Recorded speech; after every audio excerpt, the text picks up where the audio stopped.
Hello, my name is Martin McDonald and I'm a tutor with the GRETB, and today I'm going to be looking at using your mobile phone for photography.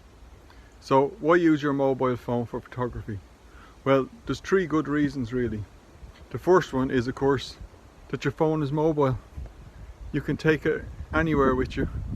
You have it in your pocket or in your bag, and if you see a nice picture you can just take it no matter where you are.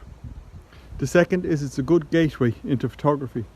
So it's a good way of finding out whether you like photography, and you can practice some of the basics of photography with your mobile phone and see if you enjoy it. So you don't need a lot of equipment. And that's the third reason.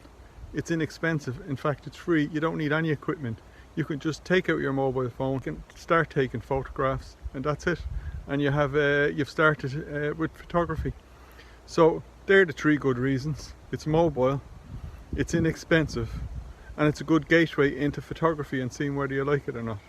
So now let's look at using your mobile phone for photography.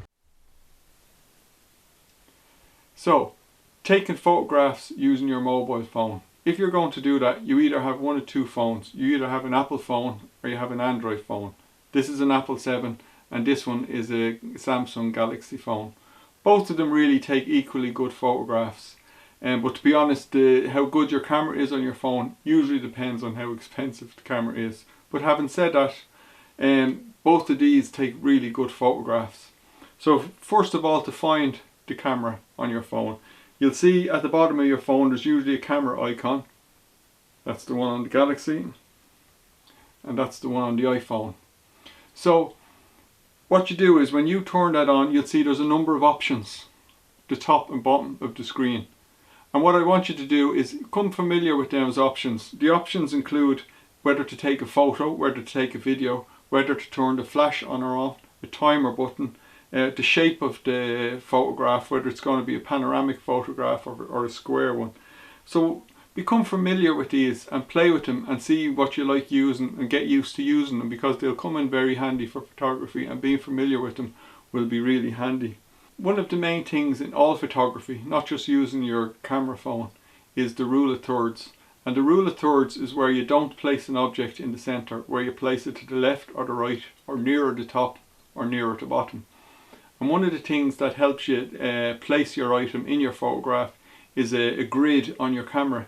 And almost all camera phones have a grid in them. And all you have to do to access them is to go on the Android phone, you go into camera settings, and then you'll see there's a little button for the grid, and you put on the grid.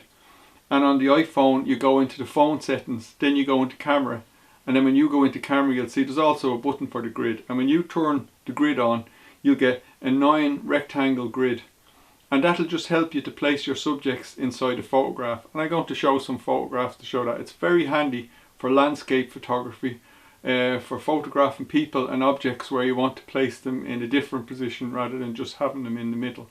So that's the first thing I'd advise you to do, is to put the grid on your phone. But the next thing I'm going to talk about now is focusing with your camera phone and zooming in and out. In order to focus with your camera phone, you just have to tap where you want to focus, and the camera will automatically focus in on that point. And it's very handy to do that, especially if you're doing still life photography is a good one for that, where you can kind of get it to focus on different areas in the frame. Now with zooming in, normally with the camera, what you put your finger and your thumb and you move it back and forth and you're zooming in and out. Now for zooming, I'd recommend you only zoom in if you absolutely have to, and the reason is because when you zoom in you lose quality on your photograph. So in order to keep the quality, rather than zooming in, you should walk into your subject and get as close to the picture as you can without having to zoom in. So I'd only zoom in if I absolutely have to. The next thing I'm going to talk about is what accessories you might use with your camera in order to take better shots. And there's always the selfie stick, of course, for the mobile phone, but there's also tripods and one of these spring clips for holding your phone on the tripod, or indeed on the selfie clip.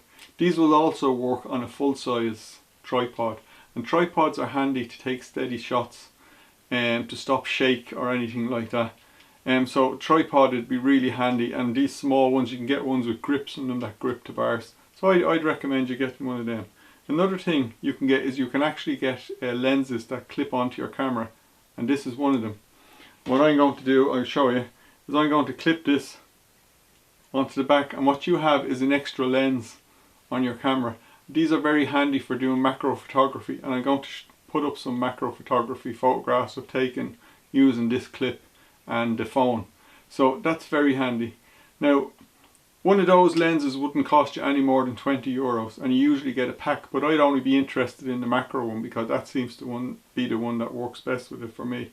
And you should get a tripod fairly cheap as well. Now, even cheaper than that is to use things like sweet papers as filters. And what these are for is that if you put a filter over a camera, you get a different effect. So if I put a filter over this lens, you'll see that I'm turning a different colour. And the same will happen when you take photographs with your camera, that you can change the effects. If I put a hole in a filter, I can do something like this, and you get a really kind of odd shot. So you can play with papers and filters and even plastic. Some people have even put cellophane plastic over, and different types of plastic, and create different effects. So a few little accessories can help you take some really nice and different photographs. So now we're just going to talk about general rules of photography that apply to all photography, not just camera phones, but it's also handy if you know these when taking pictures with your camera phones, because it just helps you take better shots. Now, we talked about the rule of thirds. That's a good one to follow and a good one to kind of think about when you're taking various different shots.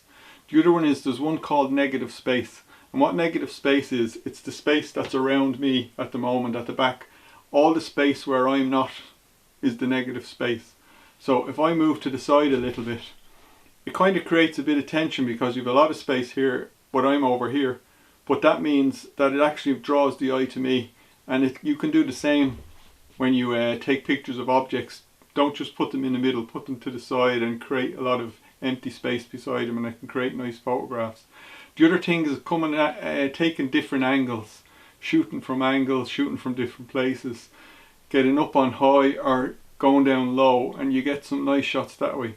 And then to look out for things like patterns, like at the moment it's autumn, so you have a lot of leaves, so you get a lot of pattern shots, and get in nice and close to that and take some shots.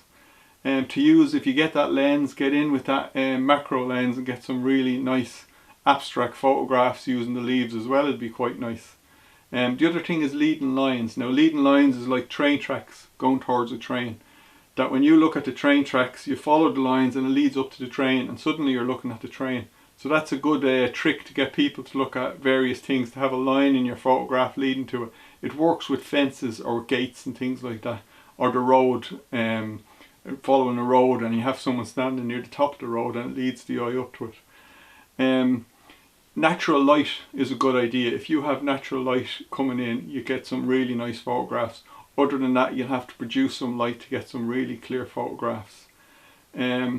So that'd be my tips. The last thing I just thought of there is always make sure the lens on your phone is clean, because you're using them all the time, they can get quite dirty. So don't be afraid to give them a wipe every now and then. So that's it. I hope you enjoyed watching the video. I hope you enjoy some of the pictures that I've shown you, with all taken with the iPhone 7, and I hope you go out and take lots of pictures and enjoy taking them. Okay.